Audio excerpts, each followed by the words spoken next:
ময়মনসিংহে বন্যায় সবচেয়ে বেশি ক্ষতি হয়েছে কৃষকের ফসলি জমির। আমন ধানের পুরোটাই ডুবেছে কৃষকের। টাকার অঙ্কে যার ক্ষতি প্রায় 350 কোটি টাকা। ক্ষতিগ্রস্ত হয়েছেন মৎস্য খামারিরাও। ঢালাইয়ে দৃঢ়তা, নির্মাণে নিশ্চয়তা। প্রিমিয়ার সিমেন্ট, ঢালাইয়ের রাজা।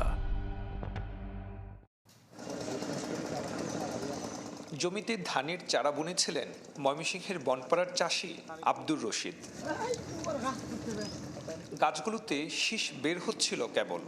সব ঠিক থাকলে হয়তো ঘরে পাকা ধান তুলতেন মাসখানেক পর, কিন্তু সর্বনাশা বানের জলে এখন অনিশ্চিত সেটি।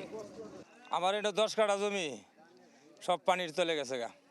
তো কার্তিক মাসে কাটা ফুল হইলে এই জমিটাই আমার সম্পদ।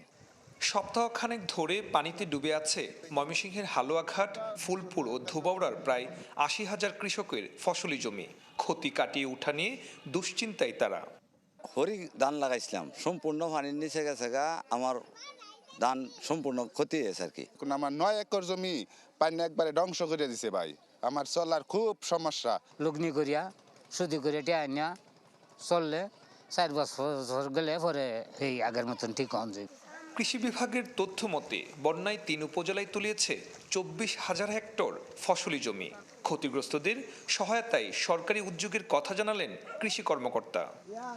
যেহেতু কিছুদিন পরে আমাদের বড় সিজন শুরু হবে, সরিষা, গম, ভুট্টা এগুলো যদি কোনো ওনাদেরকে সহায়তা করা যায় সেই জন্য আমরা আসলে যোগাযোগ করতেছি, পুনর্বাসন হিসেবে যদি কিছু দেওয়া যায়। বন্যায় ক্ষতিগ্রস্ত মৎস্য খামারিও। ভেসে গেছে তাদের অন্তত 86 কোটি টাকার মাছ। গত 30 বছরের মধ্যে ময়মনসিংহের হালুয়াঘাট এবং ধোবাউড়ার মানুষ এত পানি একসাথে দেখেনি। এই বন্যায় তাদের যে ক্ষতি হয়েছে তা বন্যা পরবর্তী সময়ে পুষিয়ে নিতে সরকারের যে সংস্থাগুলি আছে, সংশ্লিষ্ট দপ্তরগুলি আছে, তারা সর্বোচ্চভাবে এই ক্ষতিগ্রস্ত মানুষগুলির পাশে এসে দাঁড়াবে, এমনটাই চাওয়া বন্যায় বানবাসী মানুষের। সুলতান মাহমুদ কনিক, চ্যানেল 24, হালুয়াঘাট, ময়মনসিংহ।